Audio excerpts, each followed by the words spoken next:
Pernah mendengar istilah tofu building? Konstruksi made in China ini menjadi fokus diskusi kita kali ini karena istilah tofu building adalah hasil karya mereka. Dalam 2 minggu yang lalu kita ingatkan tentang hujan dan banjir yang hingga saat ini terjadi di dalam negeri Tiongkok yang sudah lebih 30 hari dan belum pernah terjadi dalam ribuan tahun sejarah Cina. Informasi seperti ini, sebagian orang meragukan di awalnya tentang apakah hujan ini by design dari HARPS di Alaska, serangan awan yang memang terbaca membawa awan ke arah Cina daratan. Di tengahnya hujan ini ditarget. Mudah-mudahan hal yang anomali ini, yang tidak biasa ini, yang mana informasinya sebelum kejadian sudah dibisikkan ke publik, lalu kejadian, jangan dianggap kebetulan atau khayalan. Kalau zaman dulu pasti si Sontoloyo ini sudah dikatakan dukun weton, bener nggak? Mudah-mudahan sekarang mulai berpikir kayaknya masuk akal juga informasi si Bosman. Namun ada juga yang masih menyangkal karena memang nggak suka apapun informasi dari si Sontoloyo ini. Ya sudah, nggak apa-apa kalau nggak percaya. Akhirnya satu dam jebol juga di Tiongkok. Wuhan banjir pol. Walau bukan bendungan Three Gorges, namun membuktikan tofu building itu terjadi. Tofu building yaitu kata-kata sindiran bahwa mutu bangunan Cina seperti tahu yang rapuh.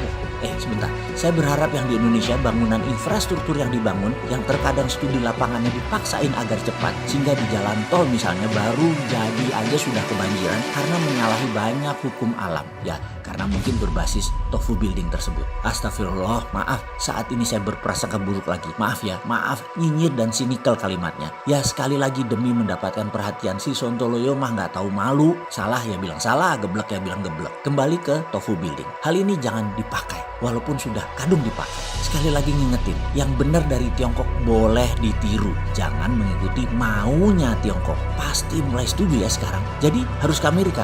Ya itu lagi, nggak mungkin. Kita nggak akan sama ontohot Amerika. Borokokok gelomaniak itu jangan digabungin. Pokoknya jangan ke Cina, jangan ke Amerika. Lalu dengan siapa kita membangun bangsa Indonesia? Ya dengan bangsanya sendiri, rakyatnya sendiri, teknologi sendiri, uang rupiah dan rupiah sendiri. Dan stop bilang Indonesia tidak mampu dan stop bilang Indonesia nggak punya teknologi. Yang mengatakan itu loser, dah gitu aja. Lo sebel-sebel sama gua. Segitu bencinya kalian ya sama bangsa sendiri, atau segitu nggak percaya dirinya kalian dengan bangsa sendiri, wahai pejabat. Segitu nggak percaya dirinya dengan bangsa sendiri ya, wahai pejabat. Mana NKRI-mu, Bung?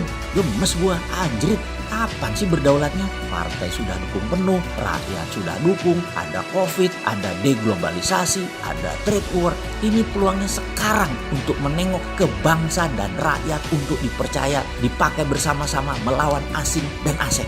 Utang lagi, investasi asing lagi. Stop kagum dengan bangsa lain. Cina sudah terukur kekuatannya, apalagi setelah dilanda terus-menerus bencana.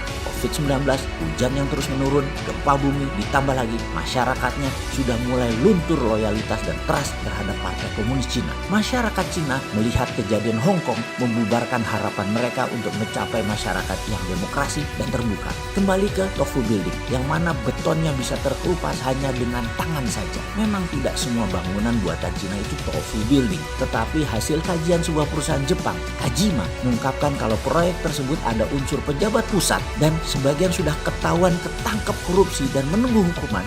Banyak yang dibangun adalah tofu building. Sungguh banyak proyek di dalam Tiongkok terbukti, namun yang parah adalah yang di luar Tiongkok. Mutunya hampir lebih 90% tofu.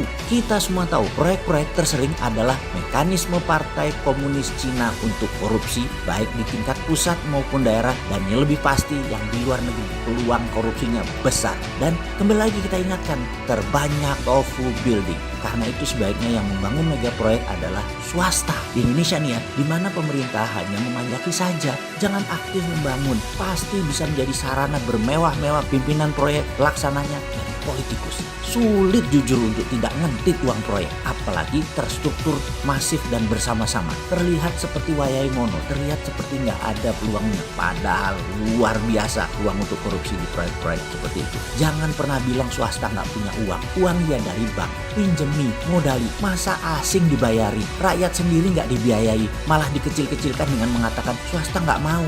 Jangan begitu dong bos, ayo berani terbitkan rupiah, ditunggu loh bos membela rakyatnya.